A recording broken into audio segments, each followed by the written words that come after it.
السلام عليكم ورحمة الله تعالى وبركاته. عندنا جوج ديال التواب، عندنا هذا كيبين وعندنا هذا غادي نخدموه لتحت. المهم انا عندي واحد الفكرة غادي نطبقها فيهم ونتلاقاو ملي نفصلهم ونمونطيهم، نتلاقاو في النتيجة ان شاء الله.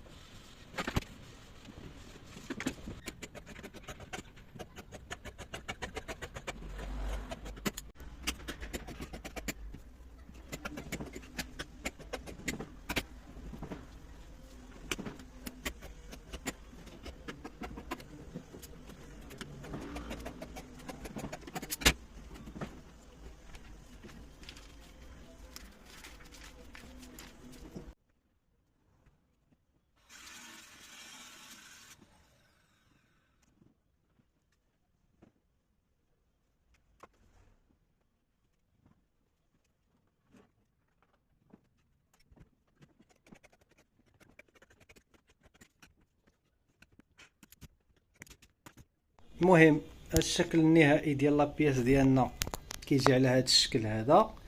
المهم حاولت نخدمها عصريه تقليديه، دخلت فيها القيطان.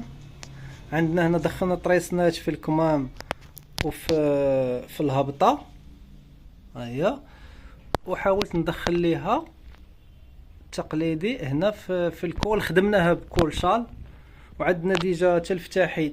حاول نعطيكم الفتاحي درت فيهم حتى هما هكا طريسنات باش على الاقل تبان لينا ميلونج ما بين التقليدي والعصري. التحتاني حاولت نخدمه على هذا الشكل هذا بهذه الطريقه ديال هذا الكول هذا على شكل كول اوفيسي، يعني منتوب ماشي مسيباري وسامبل غير مونتاج. والفوقاني تقدري تحتاجيه تلبسيه مثلا مع جين ولا جين وشوميز، صراحه تيجي زوين. الا عجبتكم الفكره حاولوا تخليو لنا في الكومنتات واش الفكره مزيانه ولا لا، وما تنسوناش من البارطاج. الله يسهل عليكم. صراحه والله عجبني الموديل، تيبان سامبل وزوين زوين صراحه بزاف، رغم الصوره ما عطيش الموديل حقه، مي الواقع راه تيبان شكل اخر. واللي عجباتها الفكره بغات تخيط نفس الموديل مرحبا بها، واللي عندها شي خياط وقدر يطيح ليها الموديل بالصحه والراحه تحاول تاخذ الموديل ودي تخيطو.